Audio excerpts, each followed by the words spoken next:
Right, I think we are ready to rock and roll San Francisco here. Is that fan coming through here?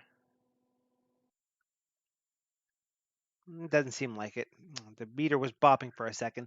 It's here in the Pacific Northwest. It's a little bit balmy. Not as bad as it could be, not as bad as it will be, but I am sitting in a smallish room in the U-shaped nexus of what appears to be every computer in the known universe, so it gets a little warm in here. Hello, fellow Sublime Text Fanatics. OdatNurd here. Welcome to this week's Monday night live stream of package development in Sublime Text. And as we can see down here in the bottom of the window already laid out, we are going to go ahead and do the stuff that we were going to do last week before we got stalled out, spending far too much time working on being able to open packed files. I never did actually keep that code. I threw it in a branch. I'm not 100% happy with the way that it turned out. And I should also get this USB stick out of here. I'm getting a bunch of videos prepared for the other channel. Hopefully you've been watching those, and if so, enjoying them. Whoa, okay. That is going a little crazy there. Let's go ahead and launch the stream proper, shall we, and get going.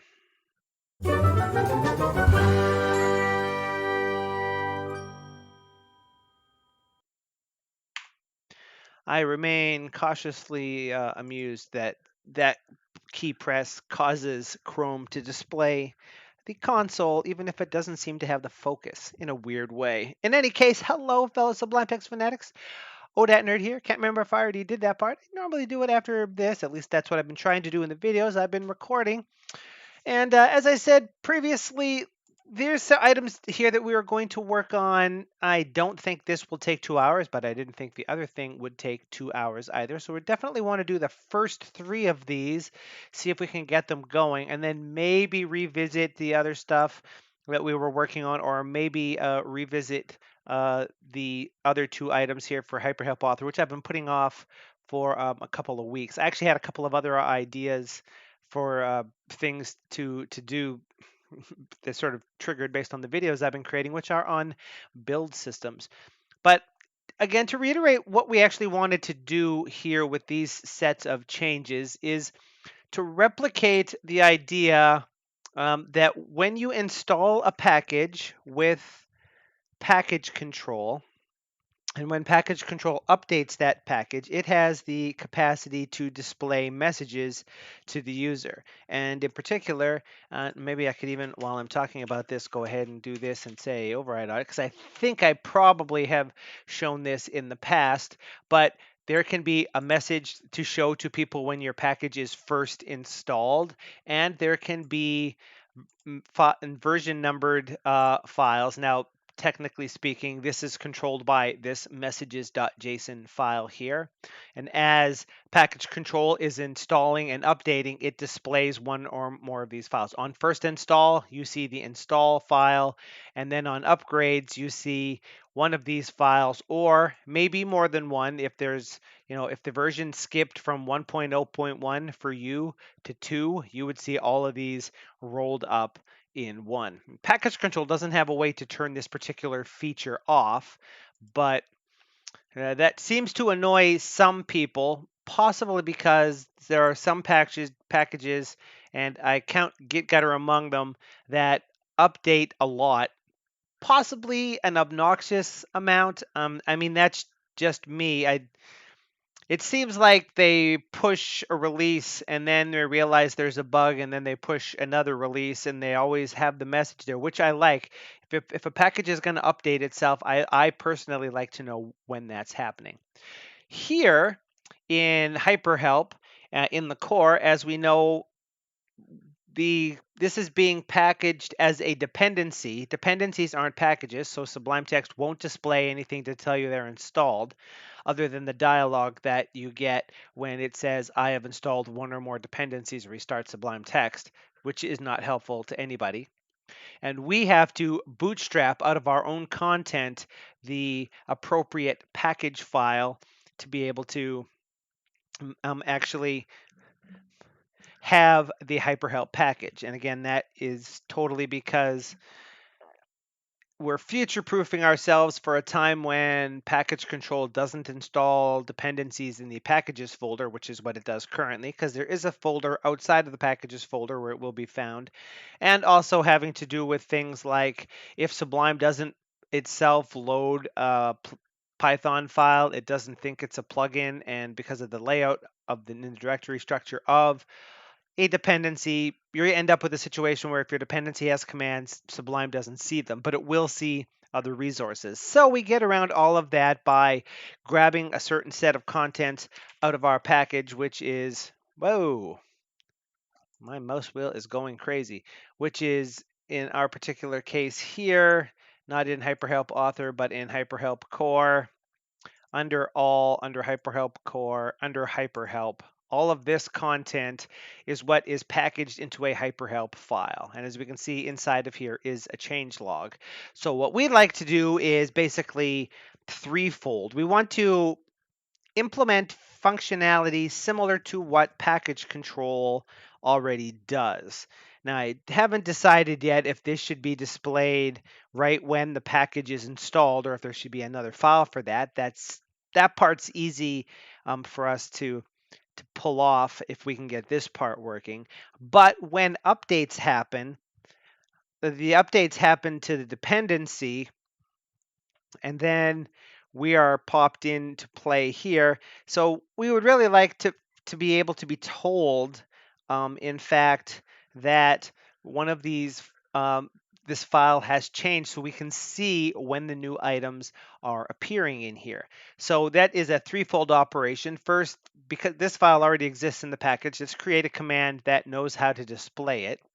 Secondly, we need to contrive some fashion to be able to tell uh, after bootstrap has happened when the system when you restart Sublime to make things active, that it should know that the last thing that happened was a bootstrap and pop this file up. We'll see how well this works in practice. And thirdly, we'll add a setting to HyperHelp to or the dependency, but somewhere along the lines to block that update so that if you are the sort of person that doesn't want to see when that happens, then we won't automatically pop something up there. Uh, and what we should also do, I'm going to say this here, HyperHelp currently doesn't have a dependency on HyperHelp core, which is primarily because HyperHelp is part of HyperHelp core. But if it did declare itself to be a dependency of HyperHelp core, then perhaps that might help in bootstrapping in other cases. Perhaps you could give someone the package file and it could start and automatically install the core and rebootstrap over top of itself or whatever. That's something to be thinking about there.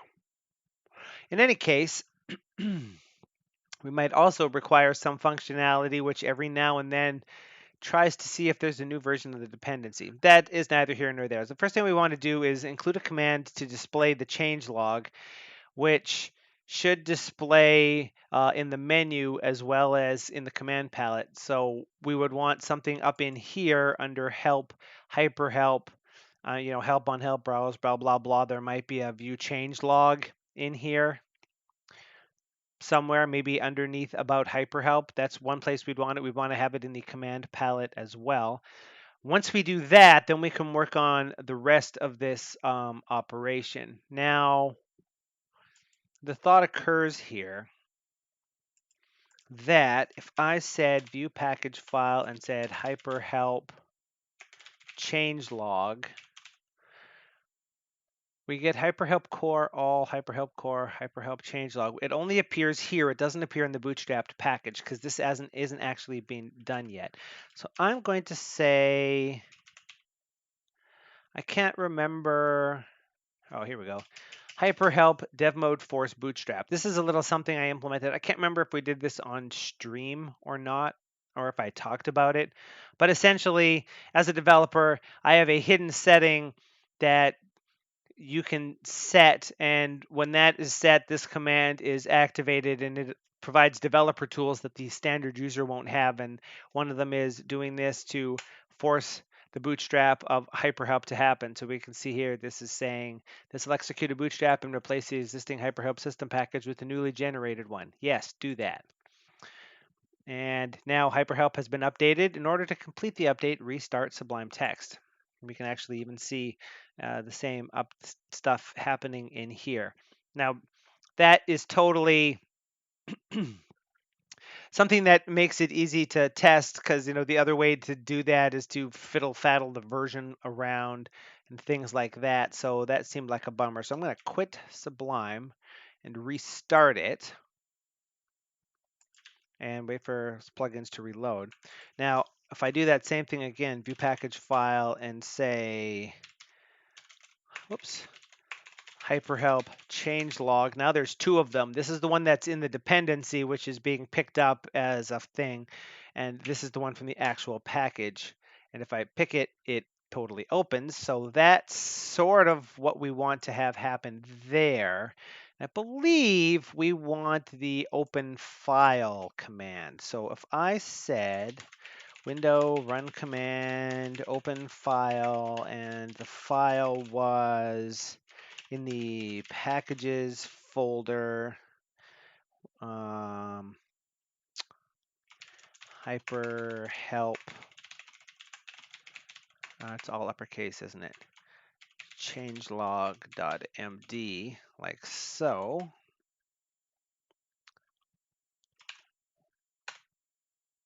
Yeah, that's what I thought. I did that. I was saying, why is that? I was kind of expecting the syntax to change like it did there, so that was a little weird. Here we go. So we can see that totally opens the changelog file. So that's the command that we need to execute for this. So that's pretty simplistic to throw into things. This first part's going to be fairly simple.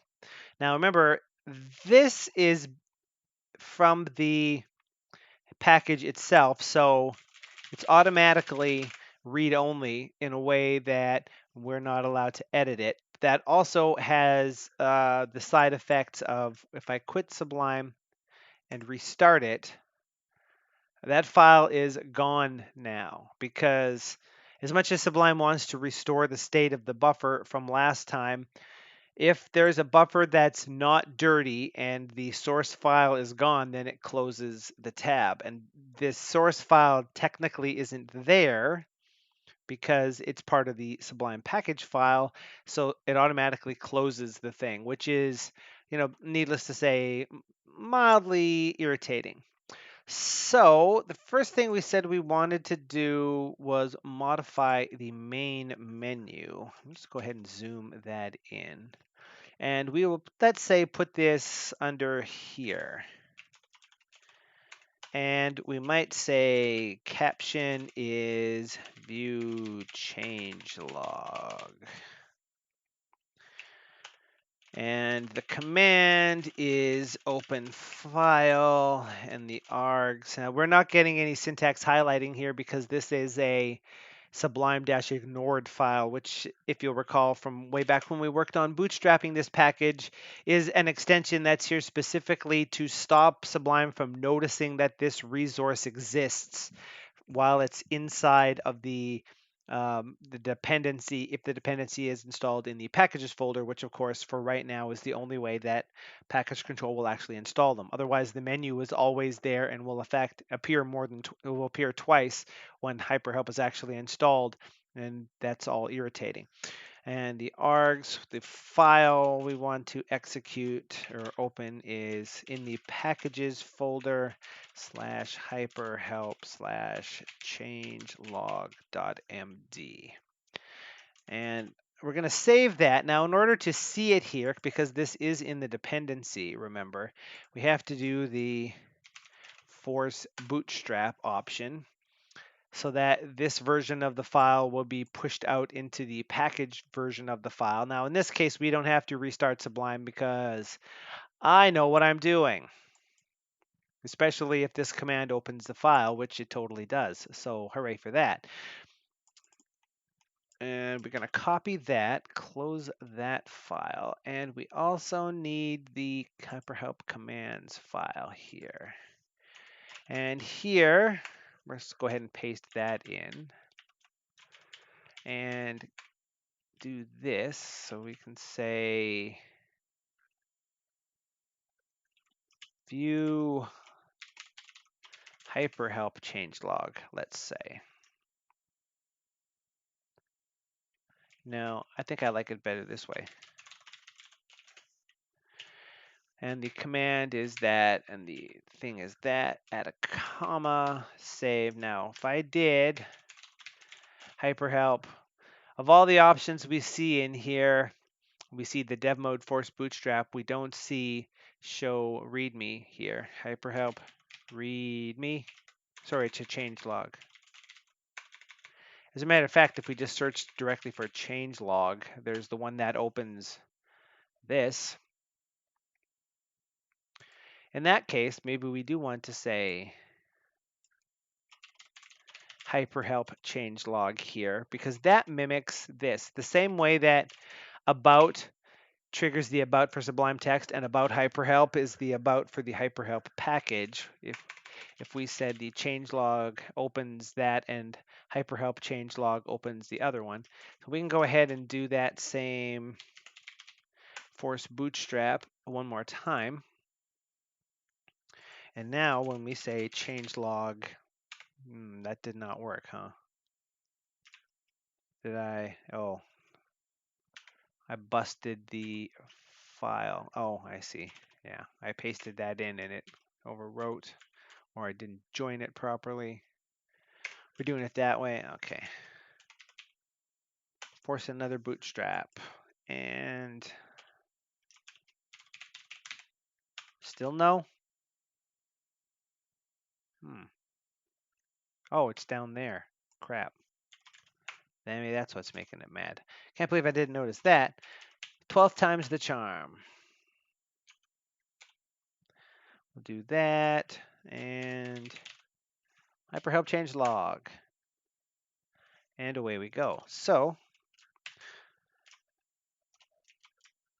that is doing what we want here. That is number one, include a command to display a changelog. Now, realistically, I could create an actual command that is hyperhelp changelog and then just invoke this command from inside of it. I don't know. That's how I was originally thinking of doing it because I hadn't really given it a whole lot of thought as to how I wanted that to work. I'm gonna just bump that so those two things are same-ish and go ahead and bootstrap that again. Just whoops, didn't push the key. Merc messages in here where it's totally bootstrapping stuff. Ba-bang. Just because the idea was that this whole number 2 display changelog on restart could just invoke the command to do this in certain cases. I don't know. I mean, the reason why you might do that, or why I might do that, is so for changeability purposes, if you will, or for future proofing maintenance, we might say. Say, for example, we thought that we might change how the changelog worked so that instead of being displayed as a file, it was displayed as the part of the help system itself, which honestly might be a better way to go about this now that I'm actually thinking about it. That would actually clear a lot of other problems up and make this a little bit easier to pull off. You know, thinking about that, that might actually be a better way to go, even though I already just did this part here. Let's play around with that, sort of like how we played around with the other thing. And so tonight's coffee is brought to you by vanilla caramel, I think was the flavor.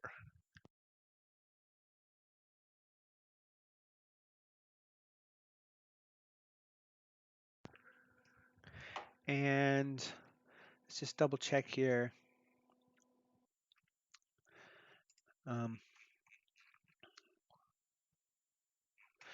Yeah. We have to remember that not everything you write the first time is the thing that you want to keep. Like I said, just doing this made me think maybe we like it better the other way.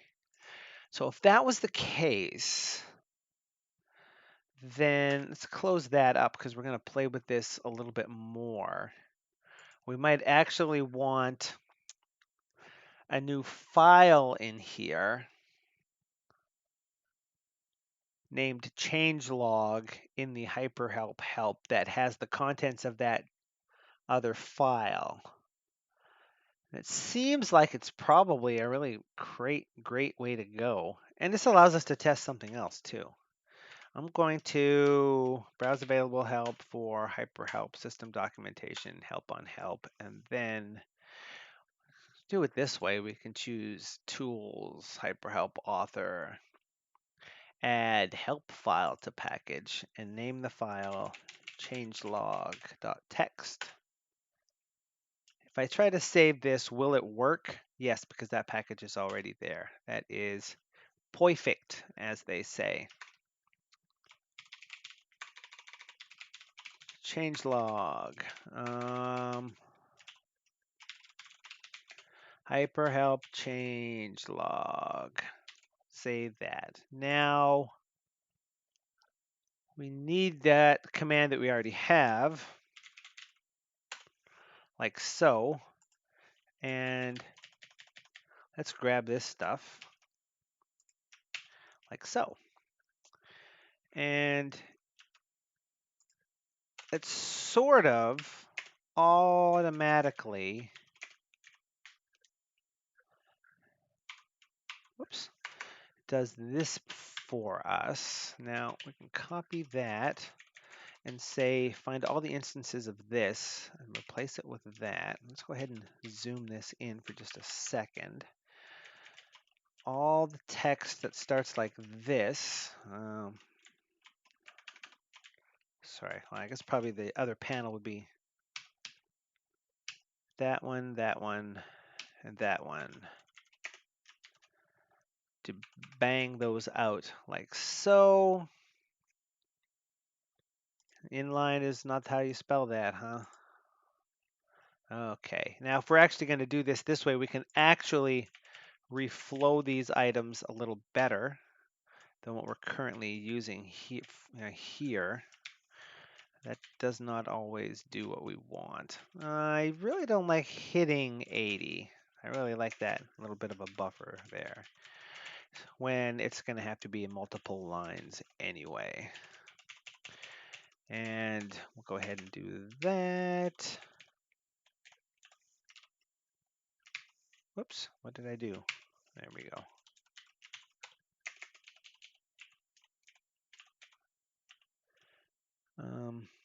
Yeah.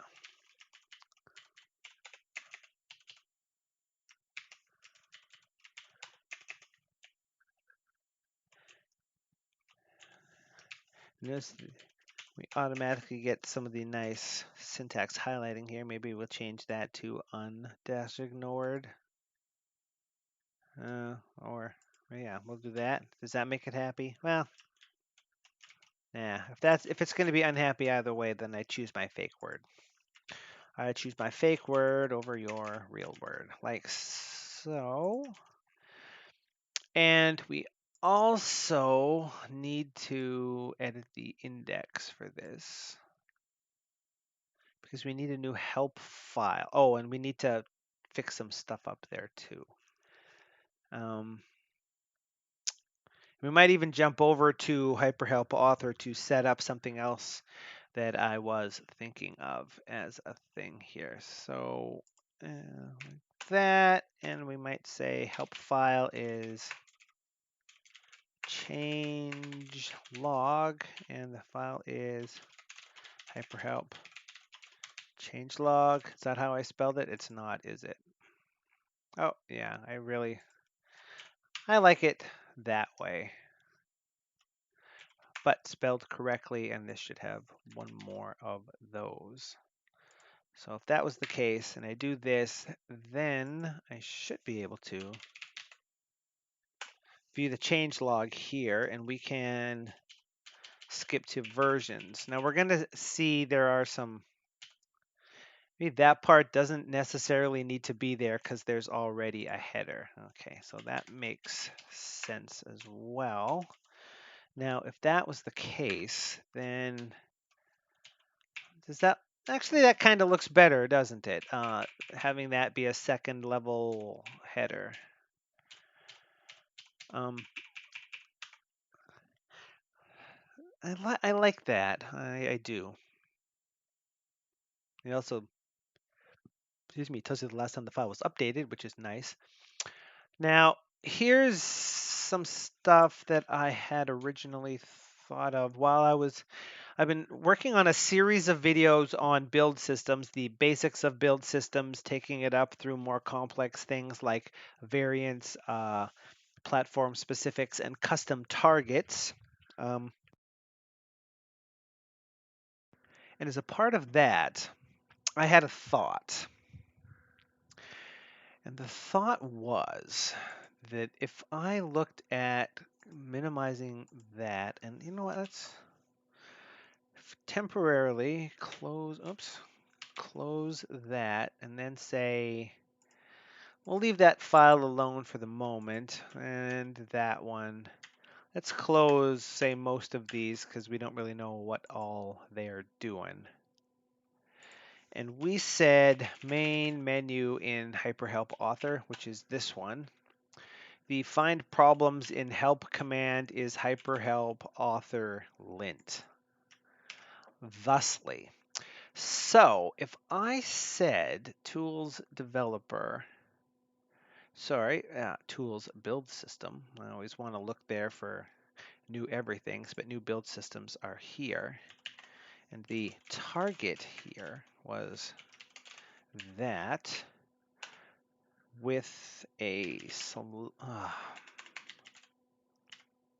oh, I see, it's not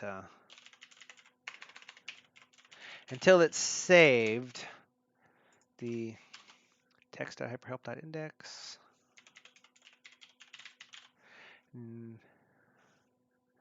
We'll do it this way just to see text.hyperhelp. Now here in the help window, it's text hyperhelp help, and here it's text hyperhelp help as well. There's already going to be a problem with this. We can leave that part out and just say text.hyperhelp.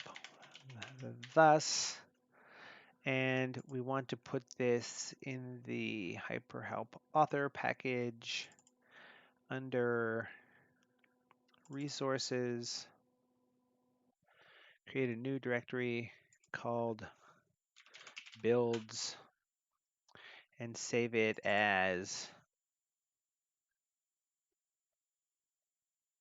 hyperhelp lint. Let's say. Save that. Now, if I said tools, build system, hyperhelp lint is in there, we can throw that to be automatic, like so. I think that means that if I'm in this file and I push Control B, I get linting going to a panel because of the way I left my settings. So I don't really. I guess we're gonna test that out now. Ooh, look how unhappy that is. Clearly, I did not lint this, or that linting needs a little more work. But all of these changelog entries here aren't actual topics, which means that what we want to do is search for this, for all of those, and say underscore none like this, and reload it.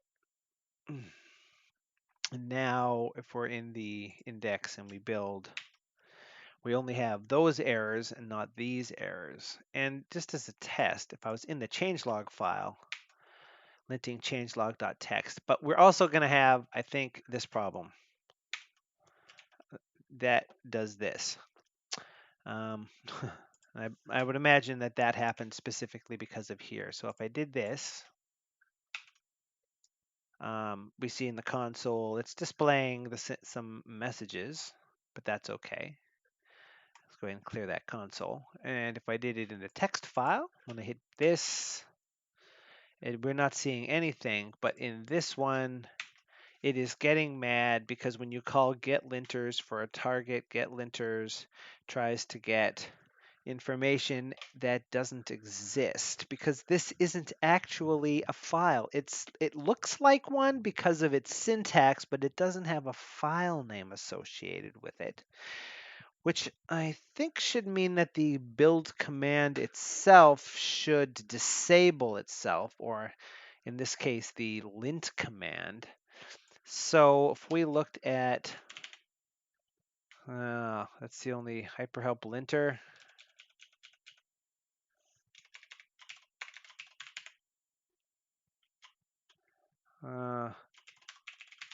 Hyperhelp author lint command, this one here. Can lint view the active view, and can lint view is defined here.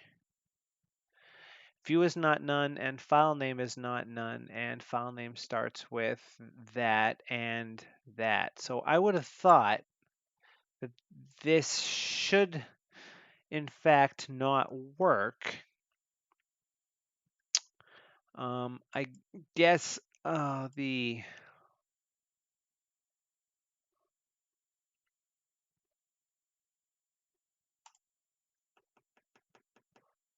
is enabled for a command that's used in a build system doesn't get called because it should just always be available. That makes sense. So this never gets called. It's most expedient thing around that. Now, what's this actually? It's calling this. So if we said target is find lint target, and just for our own edification, we printed target like so. Make sure we reload the package. In this file, when I do it, I get all of that info. That is a lot of info. We're getting a lint target of stuff.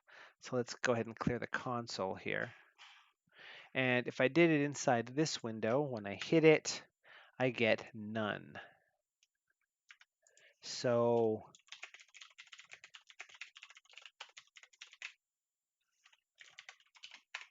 sorry, if target is none.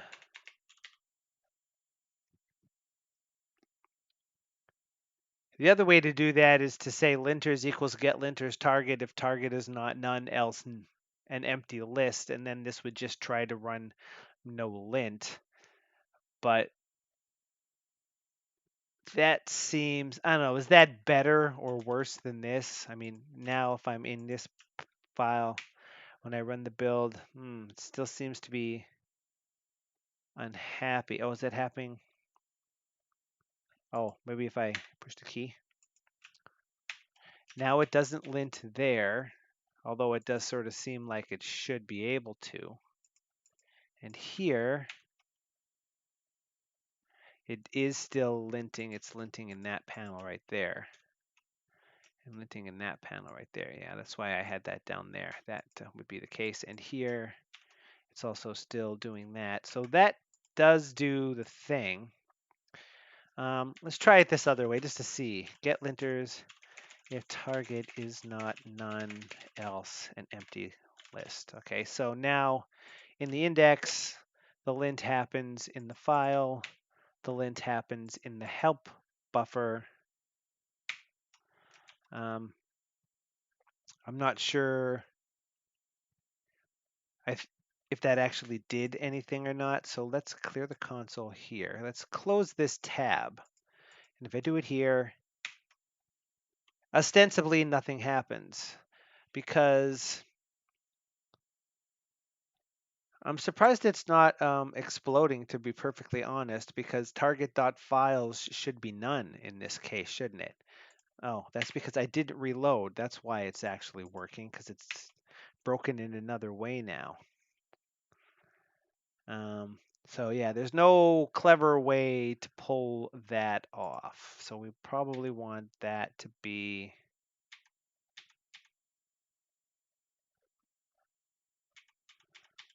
that. Yeah.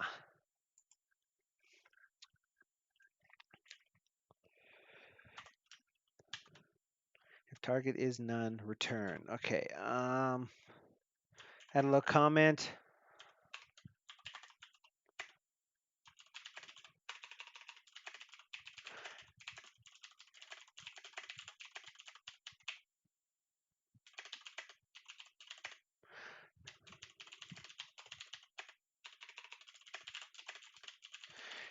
So the command can trigger from a build system.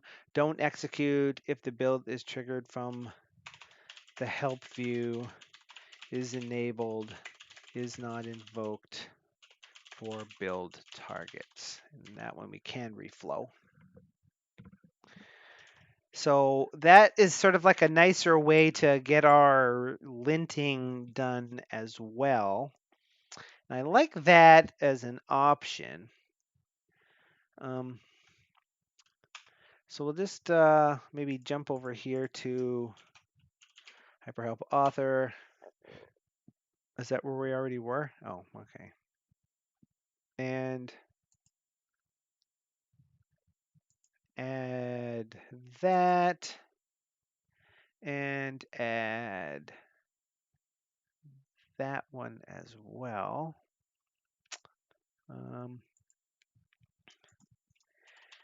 Add a build for triggering linting. And as per our usual agreement, I won't type the log message in there. It's enough that that's happening. This is the code we're working on in the last stream, which 99 and 3/10% happy with in the general case.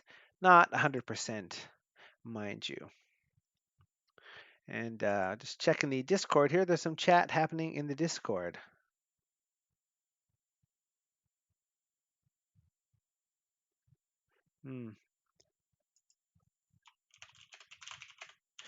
You could use the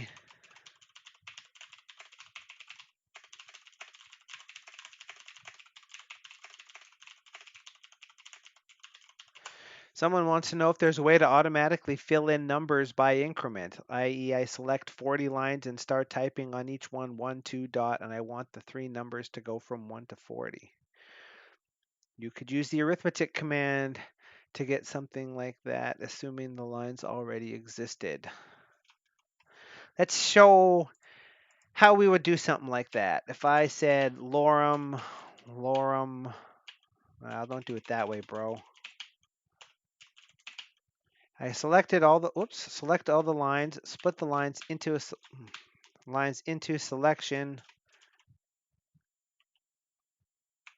jump to the start, say arithmetic, like so, and we end up with 18 lines. That's how easy that is.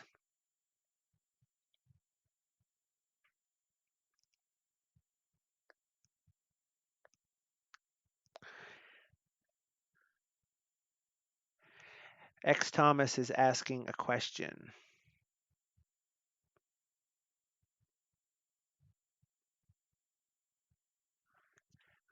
CSP arithmetic.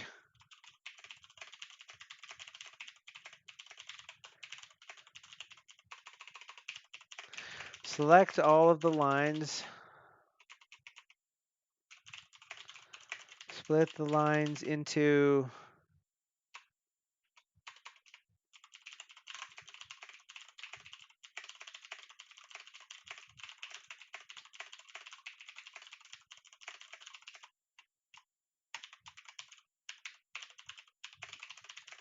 and the default expression should help you out.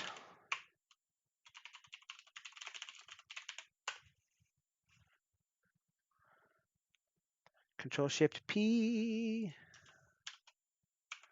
Oh.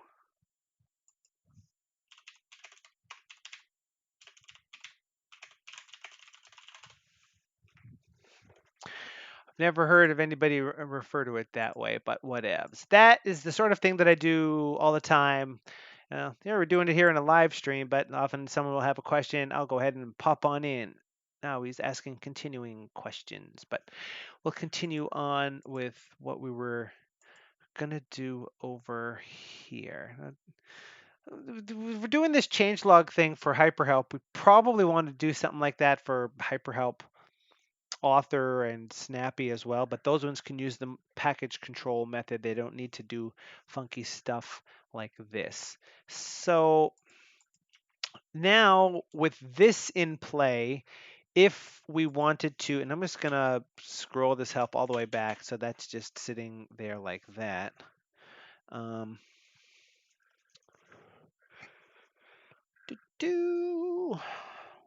What's the best way to pull this off? No, that was in the other file, wasn't it? Leave that there. That's a pretty simple change for that kind of action, so that's not too shabby. Let's go ahead and close that and bring this down here, like so. Now, if we went back to the sidebar in the core, and from inside the core, we chose not help, but resources, and those files are handily already laid out for us here. Let's go ahead and zoom that in. The command we might want is hyperhelp topic, and the args would be basically this one.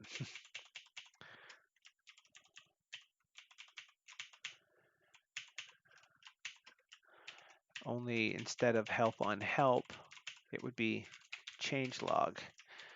Thusly, and we'll go ahead and copy. Oh, I got too many of those. I should probably fix that, I suppose. There. We'll copy these right out of here because we're going to need them in just a second anyhow. Close that window and save this. Now let's go ahead and just test that before we add it to the menu as well. So we're going to dev mode force bootstrap to do that. And then from here, we say changelog, and we got hyperhelp changelog, and when we do it, boom, there it is. There's the changelog. We can skip to any version we want, like so. That's the top of the file. Those are the contents. So that is exactly what a person might like for that. And here in the main menu, if we scoop on down, we can do this. Whoops. And again, we'll zoop that out. So instead of saying open file and that, we'll say hyperhelp topic that and that. Now we have to take this back again so that we can do help. Oh, sorry. We need to force a bootstrap. Do we want to force a bootstrap? Yes, we want to force a bootstrap. It's being updated. And we want to view changelog, and boom, there it is. So that, I think, should be our number one item here. Include a command to display the changelog. Not really what we intended, but it appears in the command palette. It appears in the menu. And does it make sense to also put it in package settings, maybe? Other things do that here. They do, sort of.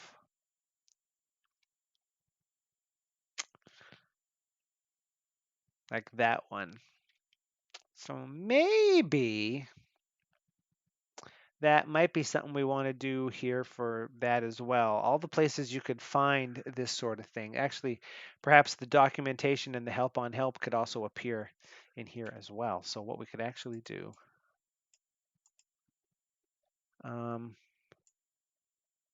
is that. Let's go ahead and just create a stub buffer. That's one thing we might want to have in here, and we'll go ahead and break the indent so we can re-unbreak it later. The other item that we might want is help on help, like this one. Oh, look, I totally had a nicer way to pull that off too, so maybe I should totally copy this and paste it down here so that this one looks nicer. And this is changelog.txt, and this went supremely doolally from the looks of it. What the hell happened here? Maybe we might also clean that and that while we're at it. Force a bootstrap. Okay, so, I mean, not that that necessarily matters per se. But we could just double check that if this buffer was back to there, this still does what we expect. That command is still there, and when we view changelog, we see it. And I'm not sure if I ever showed this on the stream either, but the about pops up a dialog that tells you the version of the package and the core and a little bit about what it is. That's just so that if you're a user and you have a problem, I can suggest that you run that and we can see what versions of things there are. Now, with all of that in play, up here, package settings, how are other packages doing this? They would have that stuff and then a separator. So we might have something like this, and the caption is like so. And we might want a little of that.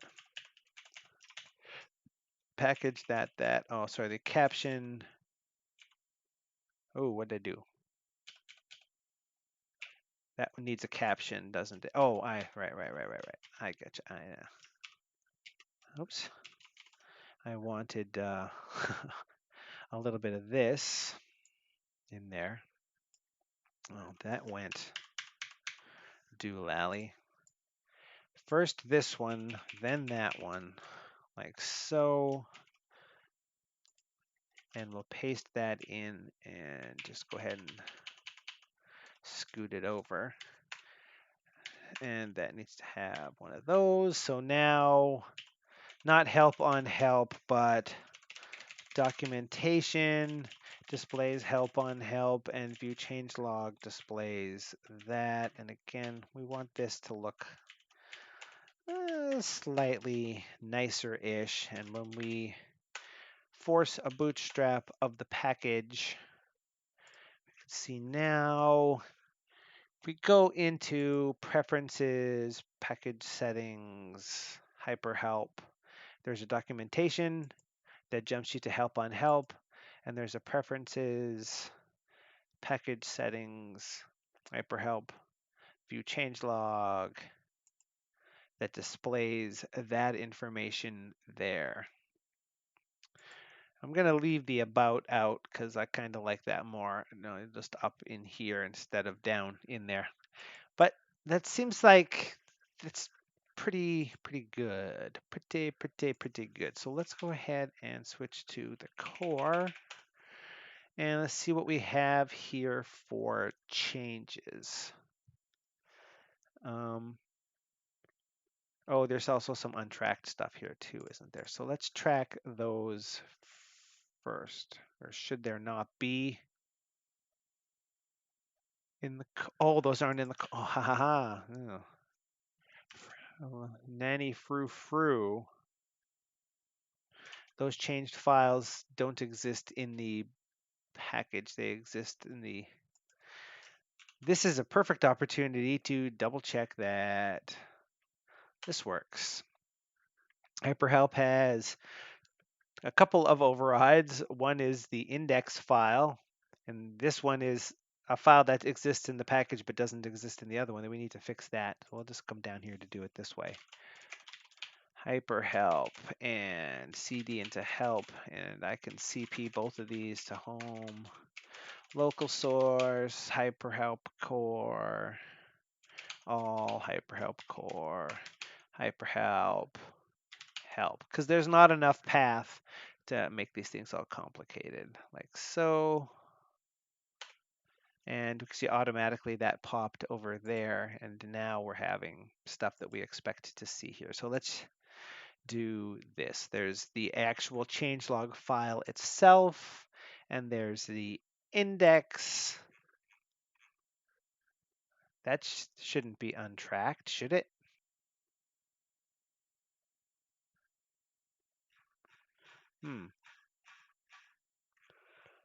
All right, well, let's verify what the hell we did there. cd local source hyperhelp core cd all hyperhelp core. Here's a hyperhelp package. There's a directory called help. Oh, right. mv hyperhelp.json to hyperhelp.json dot sublime ignored. Right. It has to be an ignored file, otherwise hyperhelp will find it. Phew, complicated. Okay, so I staged the change log of the actual that we actually added, and we stage this change, which just adds the change log to this file without any topics in it. So stage that and say add change log as a help file in the package help. What I also want to do here, and I should have did that while I was here. We want to go to hyperhelp. I'm in the thing here. Oh, sorry, no. Right, that's the one package that's not done that way. Hyperhelp core all, hyperhelp core, hyperhelp. Get rm changelog. We don't want to have it there. We want to have it in the other place instead. So what we're staging is the removal of that file, the addition of the code over there instead, and we're going to add a changelog to the help file, replacing the previous markdown version, and commit those files. That's just to remind me when I fix that thing later. Now, what we're doing here is adding links to view the documentation and changelog to the menu and command palette. So let's stage that and that. Update menus and command palette. Display. Allow changelog and documentation viewing in more places. Yeah, that's enough to know what we intended to do with that one. So now those code, that is all nicely in there. Close that, and we'll make sure we bootstrap out so we're working on the latest, greatest version. And look, there's totally some overrides here. These files here are expired because the package is newer than the other one. And this, if we were to go ahead and diff that, there's no differences found, so we can delete it like so. And if we can refresh the list, if we diff this one, we're going to see the same thing. So we can delete that one. Yes, you can go ahead and delete that and refresh that. And I'm going to go ahead and do this one more time because that will unload and reload the package so that those files should still exist.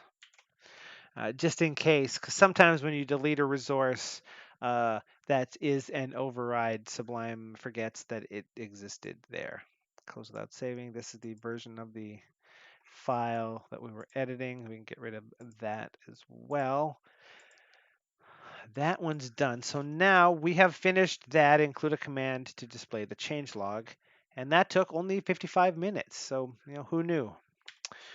The next thing is display a changelog on restart after a bootstrap. So whenever the package is bootstrapped, we should display the changelog so that after the bootstrap happens, the user will know that the bootstrap happened.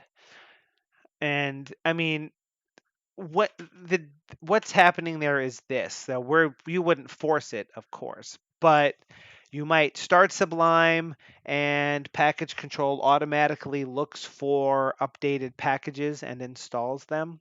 Or you might use the command palette and say hyperhelp update packages, or sorry, package control update packages, and it might find that the dependency has changed. You might have to say satisfy dependencies to get package control to notice. But in any case, when that happens, it would update the dependency, and then the dependency update would force a new bootstrap like so, and it would say hyperhelp has been updated. So in order to complete the update, restart Sublime. Now, this sort of hitches on the idea that when package control updates a dependency, it tells you that you should restart Sublime, because as we've covered in many streams so far, not safe to um, rely on or expect that dependencies will reload. Uh, in our own plugins, we can force reloads of our files, but it's not a good idea to do that because for a dependency, I assume it's probably possible just because other code out there other than ours might be affected and might not be in a position to handle that well. So when the dependency updates, package control will say, hey, you should restart. When you restart, that's when the bootstrap check will happen, and it'll notice that the bootstrapped version of the package is out of date with the core and tell it that it's being updated like this. In order to complete the update, restart Sublime, which is unfortunate, but there's not really a lot that can be done about that per se. Um, And then when this happens, we want to set a flag somewhere so that when you do restart Sublime, if that flag somewhere is set, we will immediately run that show topic command once the plugin system has loaded and detects that to display the change log as we're doing here. And realistically, maybe if there is a set, we don't need a setting to do this because the history lets you go back to where you were without too much stuff. But if you didn't have a help file open already, that would open a help view that you would have to close, which has the same effect as the other thing. Now, what we want to think about here is in what circumstances do we want this to happen? Anytime a bootstrap happens? Anytime a bootstrap happens because it was forced, because the package was updated, because the package was missing. Do you want to display the change log when the package was missing? I think you only want to display the change log when the package existed and you replaced it. If the package was missing and you installed it, maybe you just want to immediately pop help on help open instead. So that someone knows what's going on here. That might be a way to go there. So let's go ahead and let's think about how that would work. Now, in order for to worry about all of this stuff, let's go and close that for now. Let's say the bootstrap. Oh, this is actually, oh, sorry, that's actually still in the hyperhelp package. Excuse me. That is not the interesting part there. Bootstrapper, excuse me. There's also some work to be done. There's a couple of competing log things here. Bootstrap thread, bootstrap thread. So startup is this. So let's go ahead and zoom this. Remember, if we trace through the code, everything that depends on hyperhelp, say for example, this, oh, that doesn't happen in that position, does it? It happens in this thing. Okay.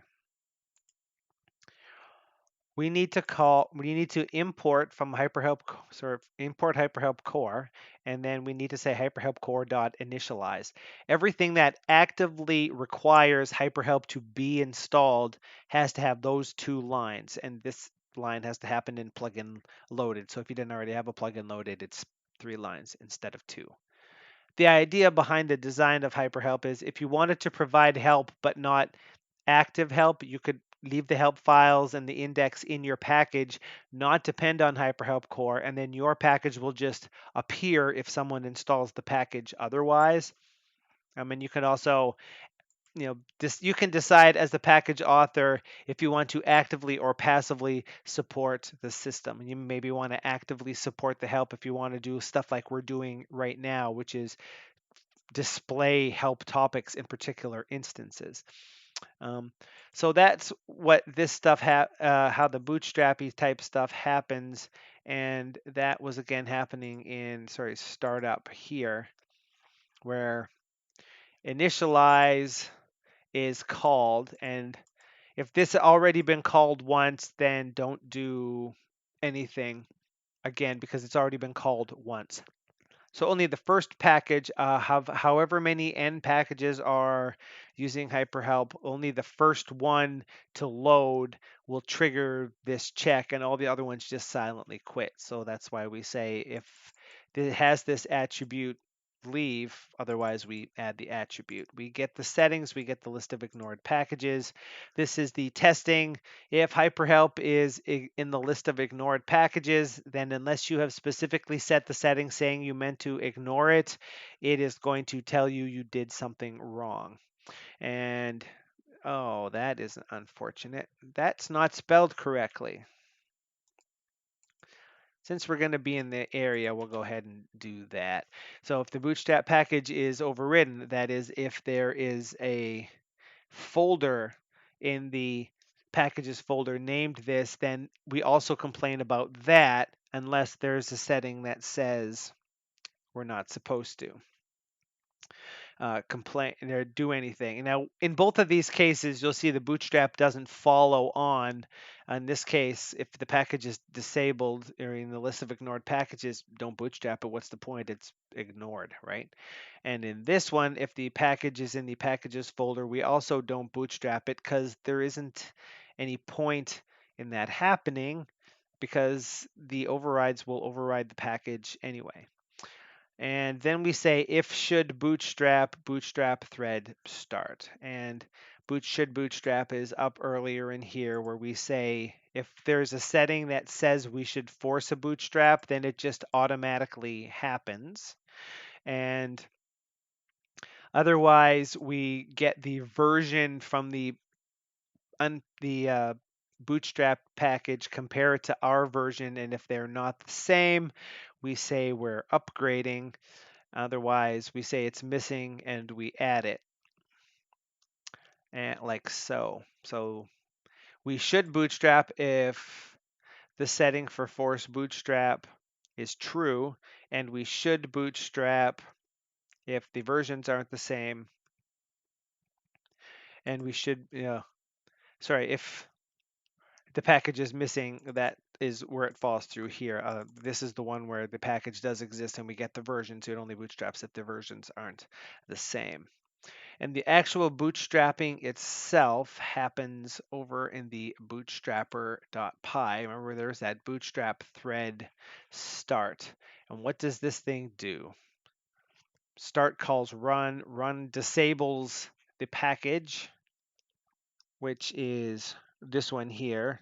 First, it makes sure to disable resources, which is this.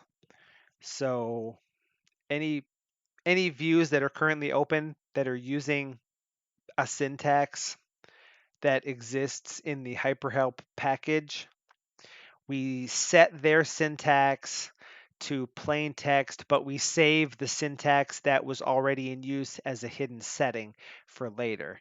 And then once that part's done, we add this package to the list of ignored packages if it's not already in there.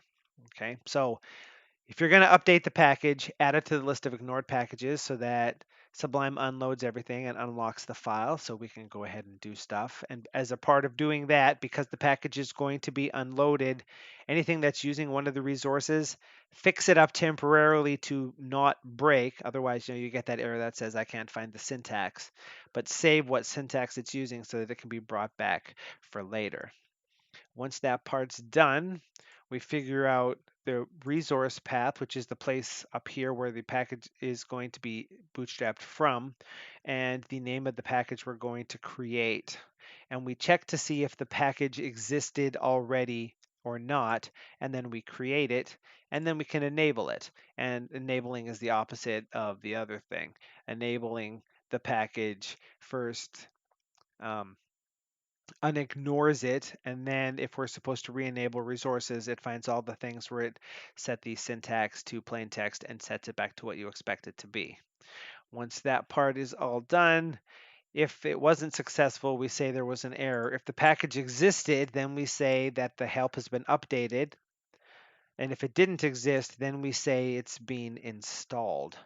Now, in the particular case of this one, where we can say hyperhelp has been installed, we know that this triggers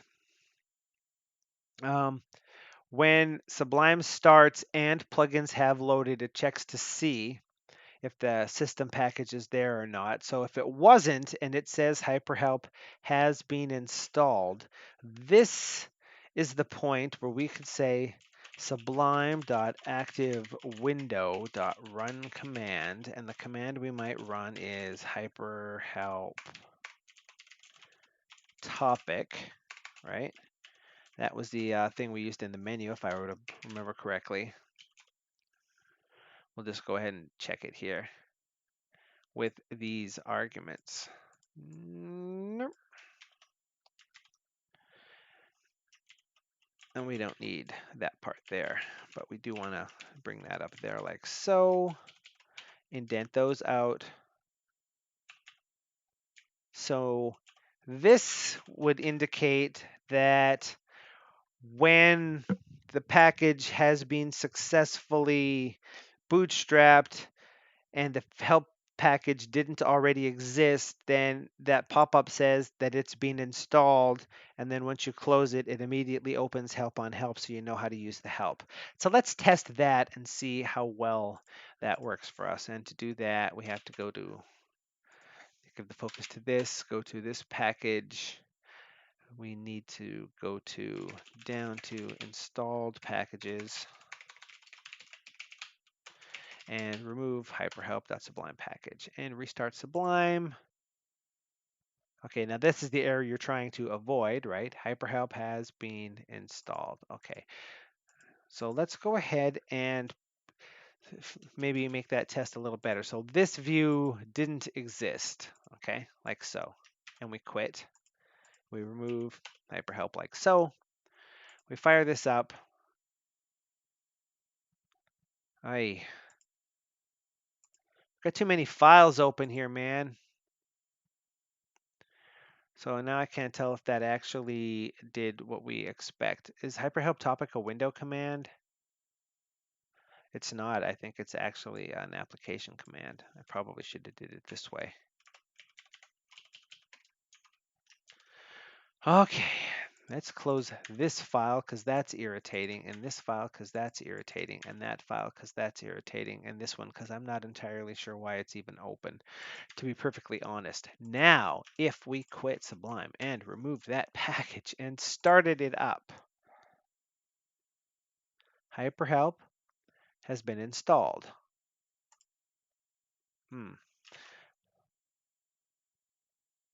Oh, what happened here? No module named hyperhelp.events. Ooh, that is very unhappy. If I start it up again, that part seems to work. So the problem is in the, well, now we're going to need to verify that again. So let's see what our console is going to tell us here. Here's the startup, plugins loaded, system package is unpacked. Oh, yeah. System package is missing, bootstrapping. Then the ignored packages is updated to include hyperhelp. That is written. Bootstrapping packages, hyperhelp core, all hyperhelp core, hyperhelp to installed packages, hyperhelp sublime package. We unpack it and error loading package control.sublime package, bad file descriptor. That's weird. Hyperhelp has been installed. Reloading hyperhelp Bootstrap. No module named hyperhelp.bootstrap.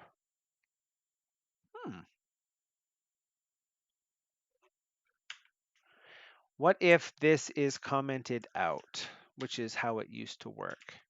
Whoops. And we did the exact same thing.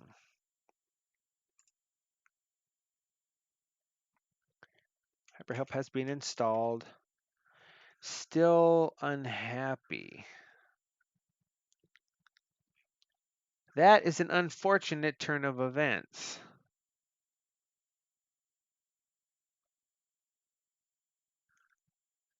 This time package dev has the bad file descriptor.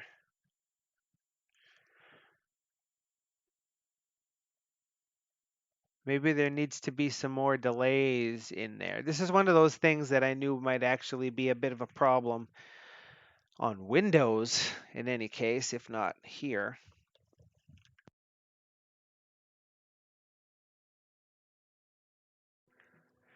Pardon my, excuse me, drinking of water.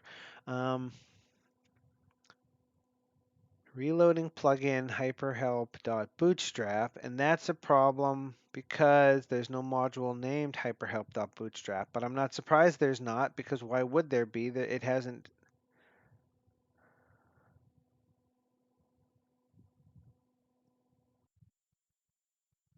What does hyperhelp.bootstrap look like? Let's check that just to see what this bad boy is doing. Not a whole hell of a lot. So its problem is that it has a problem actually loading the package, I would guess.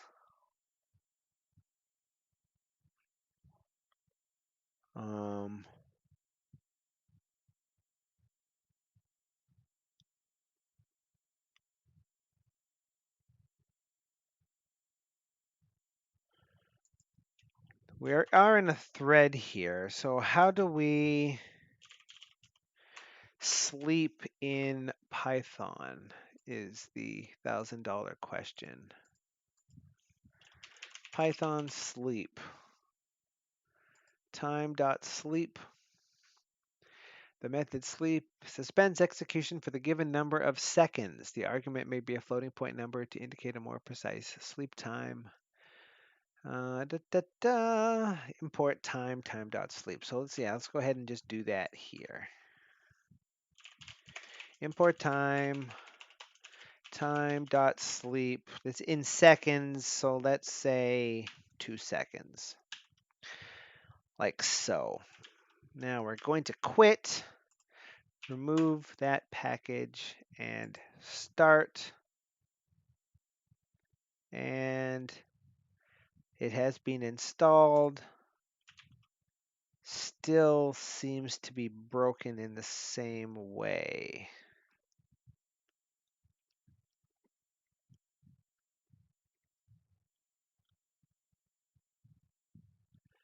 Hyperhelp, system packages, unhap, bootstrapping, updated to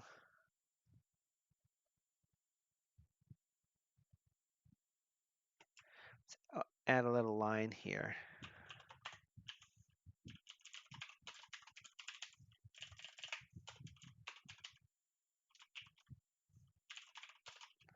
Print done, enabling. Funny how the best laid plans, you know? Everything that should be simple sometimes isn't. It says it's waiting, then there is totally an issue. And the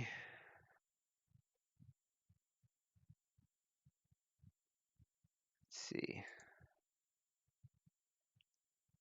Reloading settings, bootstrapping to that, waiting, skipping upgrade. Yeah, that takes quite a bit. Done, enabling.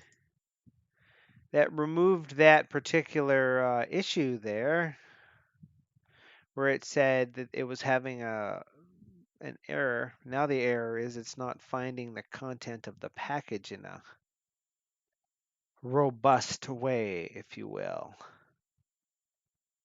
The question is, I don't know exactly how long it might have been doing this because it wasn't doing it originally.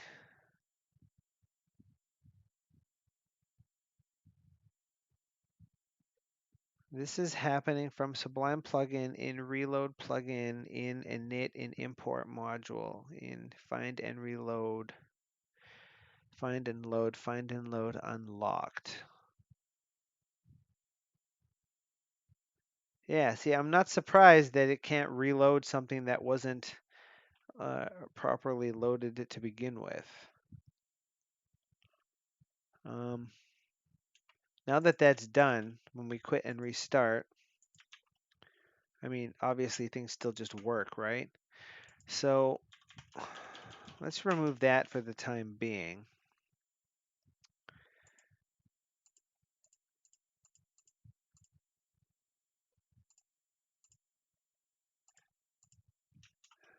And that's what we want to run there. And in the other one, we want to load a different help topic instead of help on help.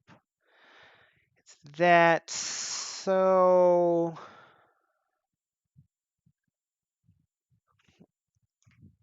we're going to sort of proceed with what we're doing here under the provision that I'll try to figure out later why exactly this particular problem is happening and see if I can track it down.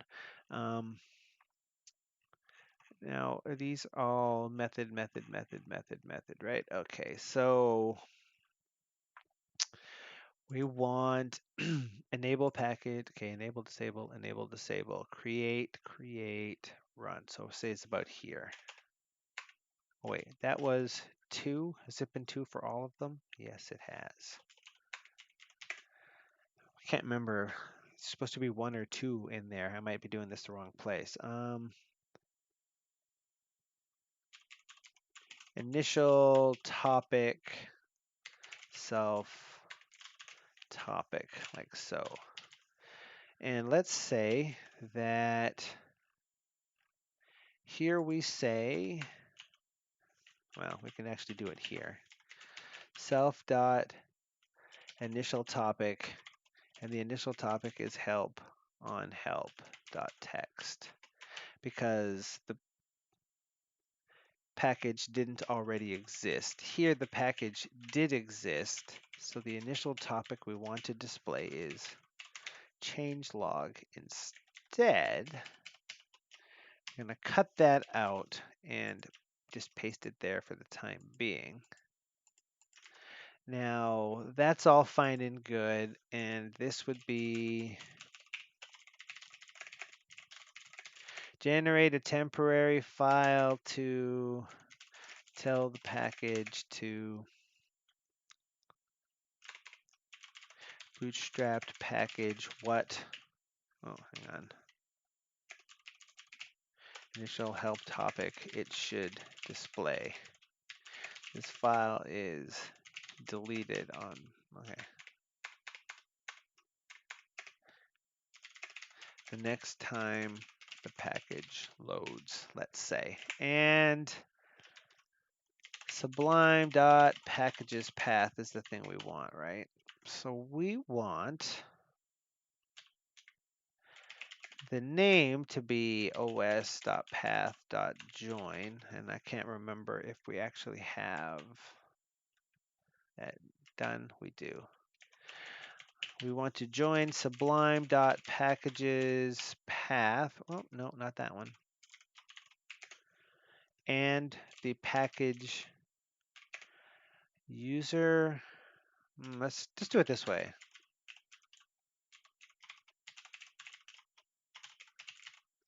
Sublime.packages path.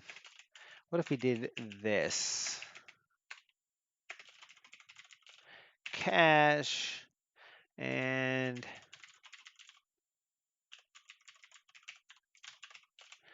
thus. That's going to give us an error because I didn't do that part first. So there's a nice file name. Real path. Can't remember if real path is the actual thing you want to do there, if that just actually works. Python os.path.realpath. Let's see. Common path name manipulations. Real path. No, I can't type that, can I? Real path. Return the canonical path of the specified file name, eliminating any symbolic links encountered in the path if they're supported by the up. Oh, actually, I probably intended not to use real path, but norm path. Norm! That would give us a, excuse me, file name in the cache path. And we might actually want to do that in a different way.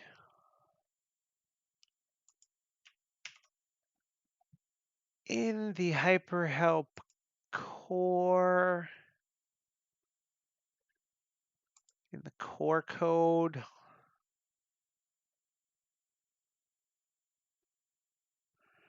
or in the common code, I'm going to say common code. Def initial topic file. Does this file import OS? Yes, it does. Okay, so bring that back and then say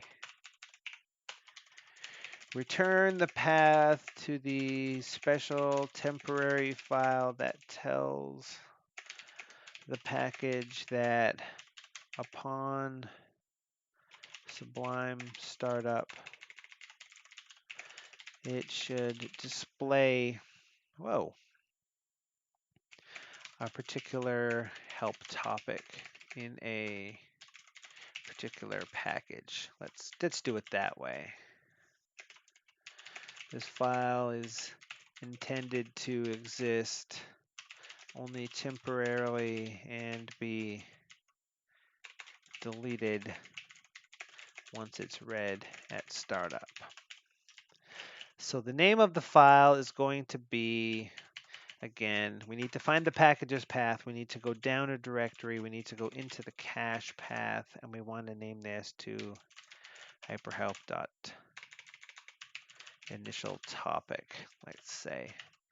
And then we also want to say os.path.normPath so we can normalize away that stuff. And if we're going to do it, we might as well go crazy, right? We don't want to actually do this. We want to just return that, I think is the way to pull that off. I'm going to copy that, paste, just double check. I copy that and do this. Oh, that's totally broken. Alrighty, so that's why we want to do that sort of thing. There's not enough of these. Config Sublime Text 3 cache. Now let's verify that that's a folder that actually exists. Package folder, down the directory, cache. There it is. We can make that come back when we want to. So this is a nice little thing. We can get rid of that, add that. This is in the common of the hyperhelp core. I think self topic. Yeah, okay. The name is equal to this. So we want to say initial topic file. And we'll print name here. And here we're going to say, if we're in the bootstrapper, from .common import that. Then in the world of the purely theoretical, if I restart Sublime now, ooh, that's unhappy. What the hell happened here?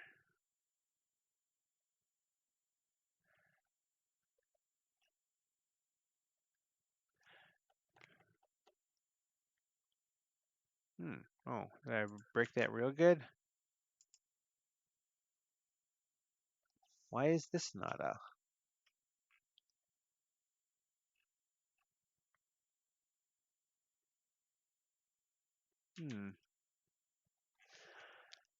Ooh, it's happening a lot, whatever it is. Let's find the first one. So while loading hyperhelp commands in reload plugin and blah and blah and blah and blah and blah and compile in module and blah blah blah from .common import initial topic file in the bootstrapper. Maybe I'm not allowed to do that.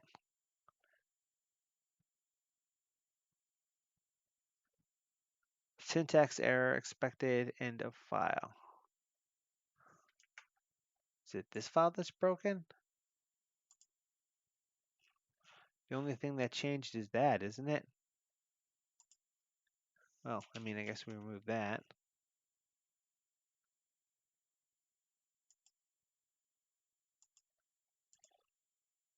Self dot initial topic, that, then log. Otherwise, that, then log. Well, wait, why is that an issue, if we will? In hyperhelp core common.py line 160, that's this one.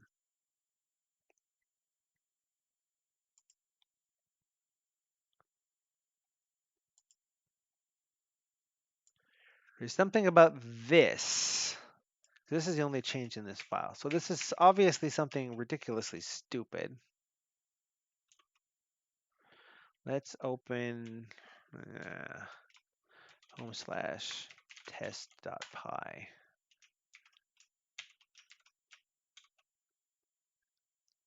On line 15. Okay, so why? Oh, did I not fix that? So, oh, lordy lord.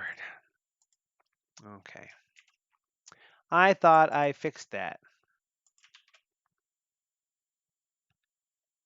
And see, what are we seeing here? So there's no errors, so that's nice. If I said dev mode force bootstrap, yes, we want to force a bootstrap.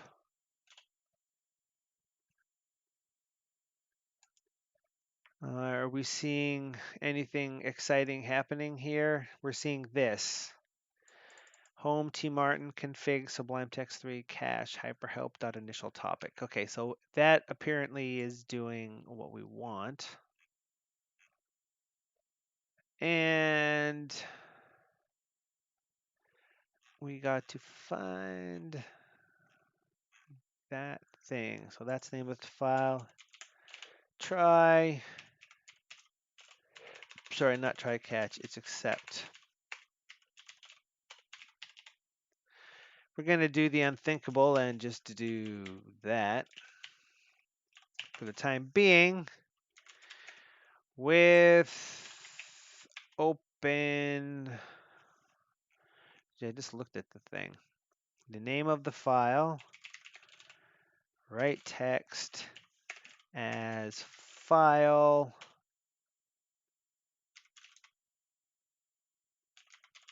File.write.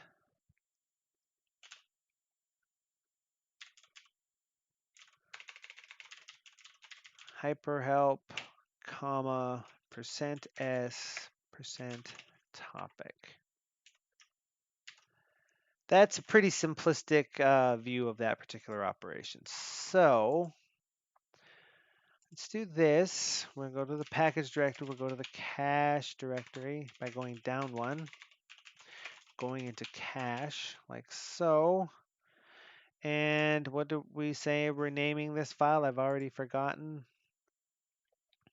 Hyperhelp.initial-topic. So tail minus f hyperhelp.initial-topic. That doesn't work if it doesn't already exist, huh? Okay, well, force bootstrap, yes.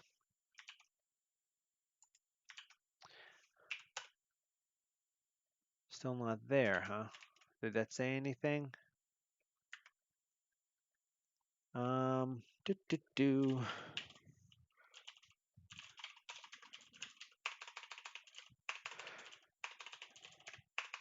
Can type, writing file, and done. Now the reason why you don't want to do this is because we're masking errors. Oh, whoops. Well, that part wasn't strictly necessary, or maybe it was. That might have been why it wasn't working. I didn't reload. Writing file done. So now it says hyperhelp comma changelog because the file changed, right? So if I remove / installed packages hyperhelp dot installed package, like so, we see it unloading the thing over there. We run the tail. It says hyperhelp changelog. I come over here. I do dev mode. Oh, is that actually an aspect of the package itself, right? Yeah, so that's not going to work. I'm going to do this, and we can see that it just bumped to the file to say hyperhelp help on help instead of changelog. So that is, doing the thing that we want it to do.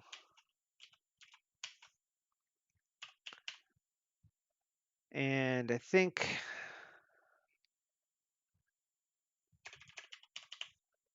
we might say log error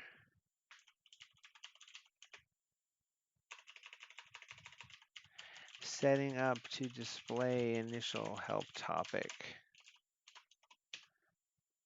And whoops,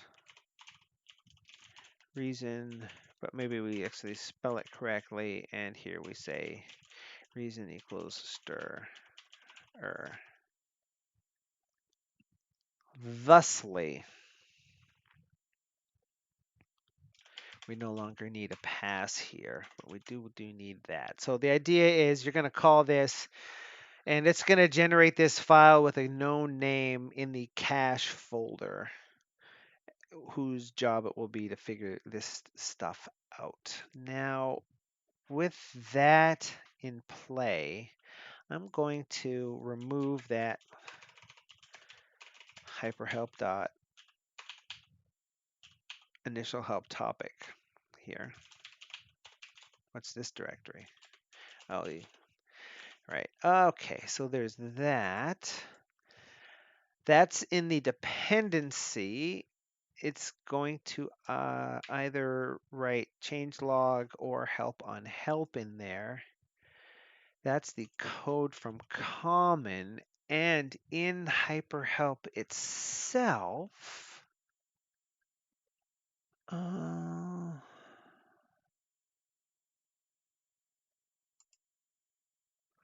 don't know that I have a... This is just sort of the top level. Maybe because this is tracked as Bootstrap, we could say def plugin loaded, like so. And we might say from .common import that. Oh, sorry.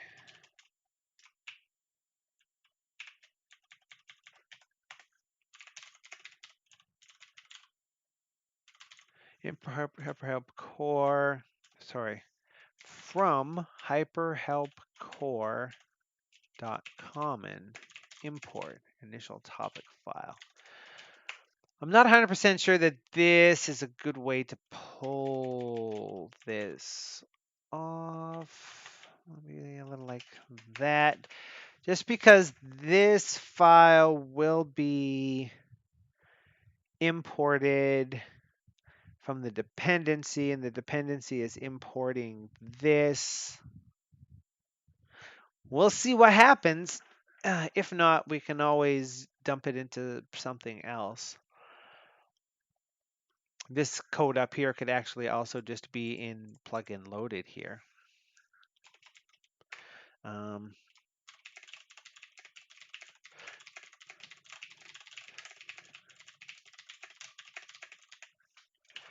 we say name is equal to initial topic file. Actually, we don't even need to say that. We can say try with open initial topic file, read text as file.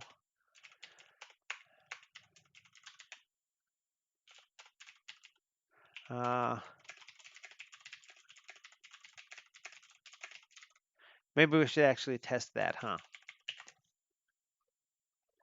Okay, so we will say name is equal to initial topic file, so we get the name of the file. We might also come up here and say import OS. Import OS, os.path.exists. Yeah.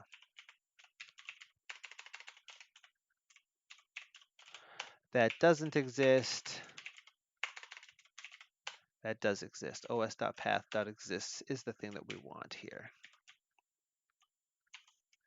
If not, os.path.exists name return.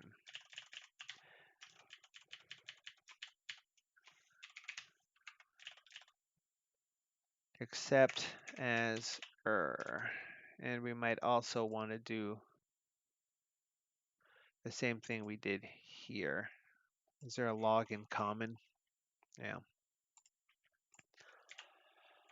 Import log and that. And the log in common looks like this.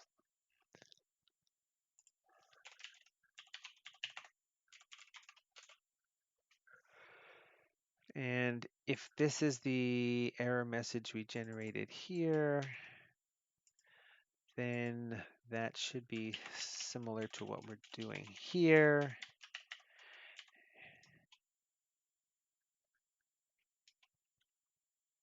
Error reading initial help topic reason, and that doesn't work that way in this one. This one's a %s instead, and it just takes this as an argument. So that should be the case there. Now all we have to do is say something like Python read first line of file, and that is read the entire line from the file.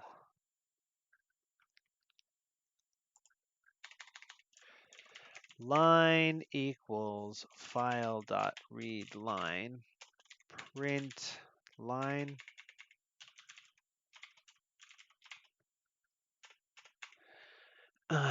And the other thing we want to do is Python os.path.remove. Is that the thing I'm thinking of? To remove a directory, use rmdir. Make dirs will create an intermediary. That's fbot. What the hell's an fbot? This one. Remove. Remove the file path. If file path is a directory, OS errors erased. This function can support on Windows. Have to remove a file that's in use, causes an exception. On Unix, the directory entry is removed, but the storage is allocated. Semantically identical to unlink, which is how I would normally call something like this, which doesn't say anything super fancy, except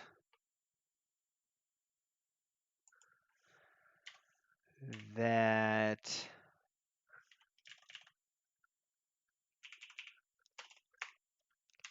os dot, did I say os dot remove was the thing I was looking at? Because unlink is, yeah. os dot remove name. Error fetching initial help topic.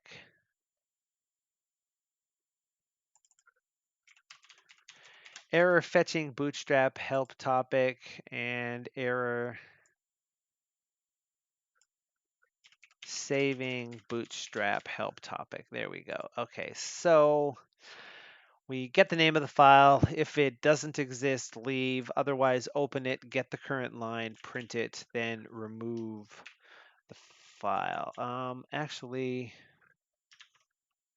x equals hi by. That does what we expect, right? Empty string dot split.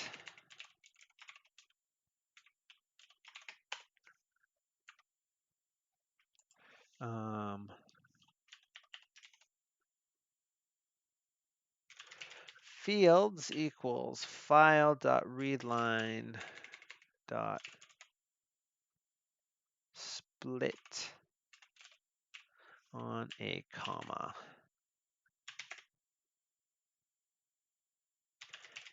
If len fields is not equal to 2, raise. I don't know what to say here. Value error of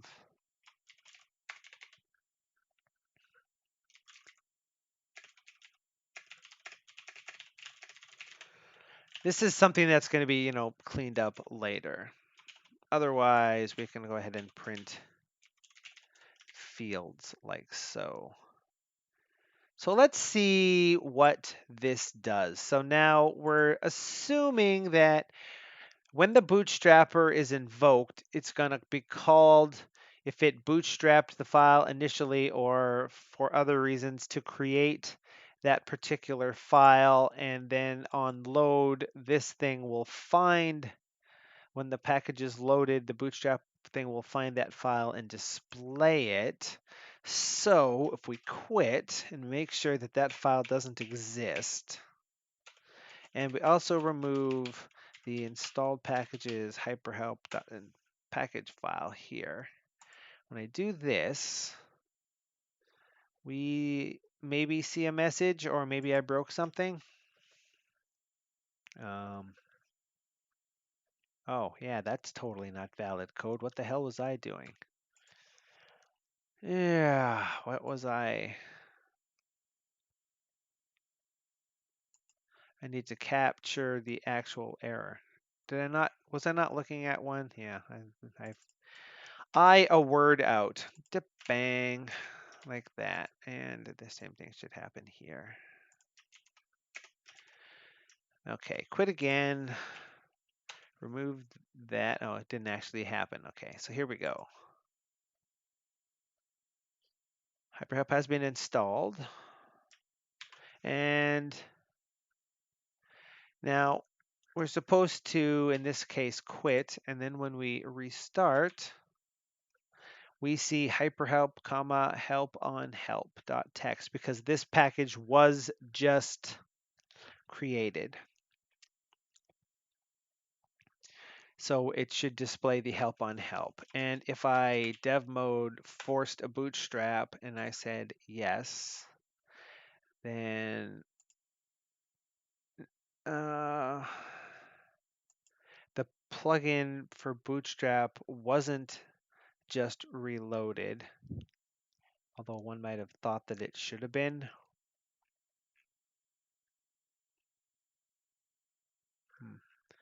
Let's quit and restart just to see what it does.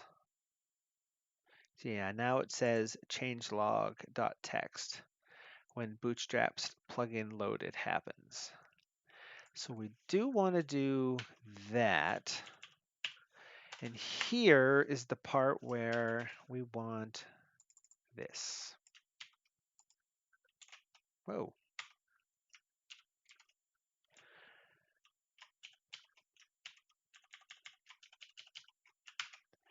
And the package is fields 0. And the topic is fields 1. And then remove the file. So let's see how that all plays out for us. We can close this tab. We no longer need it. So let's quit. Let's remove that file and this file. So I start this. HyperHelp has been installed. Now it should read that thing and reload, but of course, for some reason, it's not doing that right now. So if we assume that was fixed, then when this fires up, does it say anything? Error fetching bootstrap help topic global name Sublime is not defined. Oh, vanilla fudge ripple. There we go. Okay. I think that means that it should have still done it if we did this. Maybe. Or maybe it actually deleted the file. Why does it still say that? HyperHelp error fetching bootstrap help topic global name Sublime is not defined.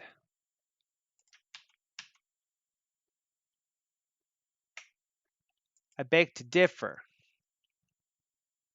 As a matter of fact, it's the safest place to do it is right there. Let's try quit and one more time. We are running out of stream here, and we're 2 for 2 on streams where we ran into weird problems that sort of slowed us down from doing what it was we wanted to do. Why is the global name Sublime not defined? Just to say,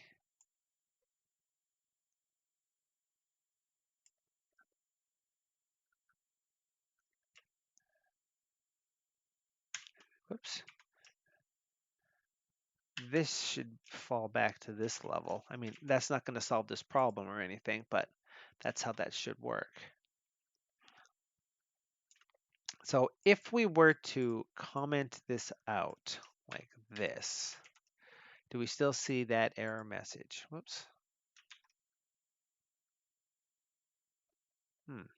So we do.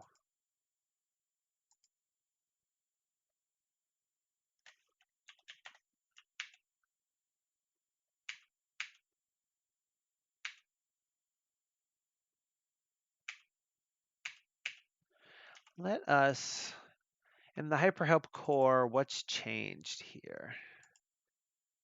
Startup, we fixed a typo. Common, we added initial top. Oh, but in common.py, where we have that particular change down there, import Sublime is at the top. So that wasn't something we added, so that should still work.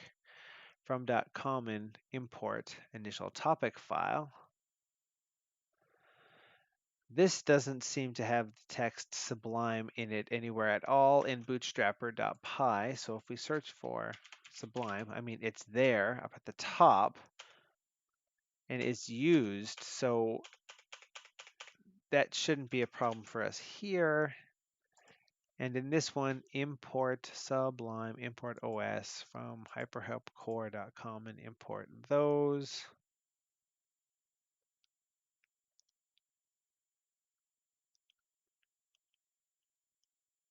Oh, I'm derping it hardcore here. Yeah, 100%. That was the problem there. And furthermore, the version of the file needs to be the one in the package. Okay. Poop a doodle on that, we say. So there we go. Now if I quit this and restart anything,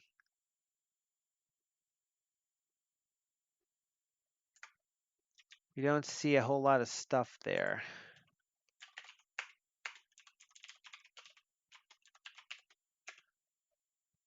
And fields, let's say like that. Okay, so let's fire this up. You don't see anything there. We say force bootstrap. Yes.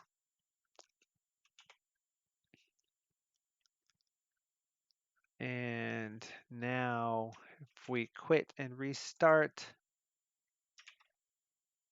we see hyperhelp and changelog.txt. But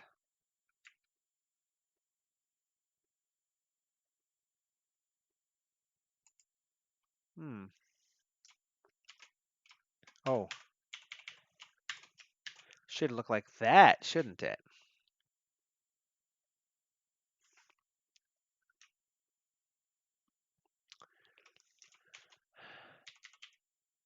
Force bootstrap, yes.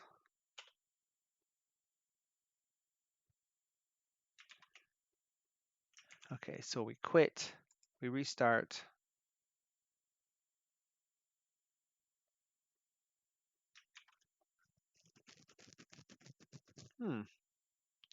See, it seems to think like it's actually doing it, but it is not. So main.sublime menu ignored. Yeah. Well, it is all one thing, huh? Huh. I thought that I had swapped that. Maybe I'm thinking of the authoring tool. All right, well, that's good enough. Again, the reason why that might not be doing what one expected is because it needs to be rebootstrapped. And in particular, I am a big fat moron. I know exactly why this isn't working. Is this the one in, oh, maybe not, Hyperhelp Core, Hyperhelp Bootstrap. This is the one that is being pulled into the package. So I guess we want to say hyperhelp topic command. It is indeed an application command. Oh, this might be a quote unquote bug. Sublime dot set timeout lambda and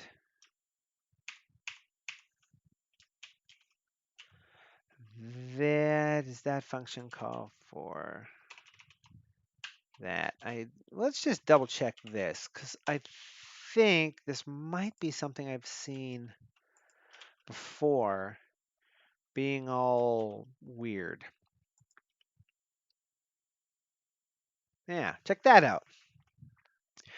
There's weird interplay between the application commands and plugin loaded. They don't have access. The way they're initialized internally is a little weird compared to how one might expect it to work. So let's go ahead and give that a full-on test now. Okay. So I'm going to quit and I'm going to remove the initial topic file and remove that. Now, when I restart, we see it has been installed. Now, because of that bootstrap error, that's happening. So we have to quit and restart to get it to be clean. And we get the help on help appearing. That should appear automatically right when the package is installed, but we're having that problem where during the bootstrap the package doesn't load, and because of that there aren't any commands, and as a result of that there's not a heck of a lot that one can do about this sort of thing. And if we go ahead and force a bootstrap and say yes, like this, then when we do what we're told, when we quit and restart, when the package loads, we get the change log for what changed, like this. Now, the last part of this, that's number 2 there. The last one is block change log update with a setting. I don't want to get into that because the stream is about to end and I have an early morning tomorrow. But consider this. We know how to add a setting. We can add it to that Sublime settings file, and then we have that HH settings function that we've seen in other videos that pulls the value along with the default. All we have to do is here in the bootstrapper, um, guard this call and this call, or maybe this method entirely. When you invoke it, it checks that setting, and if that setting is set to false, it just leaves without writing this file. And if it leaves without writing this file, then the other one can't find the file, then it doesn't load the file, then it doesn't execute the command, because you'll recall that it totally has this: if the path doesn't exist, just leave, because most of the time that's how it's going to work. So that's how easy that is to set up, but we're not going to do that here. But that is going to be the end of this stream for tonight. I'd like to thank you for watching this. I hope you have, if you're a Sublime Text fanatic such as myself, you have been following my other channel, which should be linked down in the description of this one. I've been doing regular videos every Monday. So if you have any suggestions for videos, topics you'd like me to cover, right now, I'm just sort of, quote unquote, all over the place, not necessarily focusing on package development or plugin development, but just common questions and everything. Drop those in the comment section here or on any of my videos, or hit me on Twitter at OdatNurd, and you can guide the focus of future videos. And you can also show up and pop into one of the live streams and ask questions in the chat. And I'm very happy to ignore my awful bugs to help you out with that. Until next Monday, when we'll be working on I don't know what, I would like to thank you for watching and saying this is OdatNurd asking you to have a sublime day. Also, thumb and subscribe. You know the drill.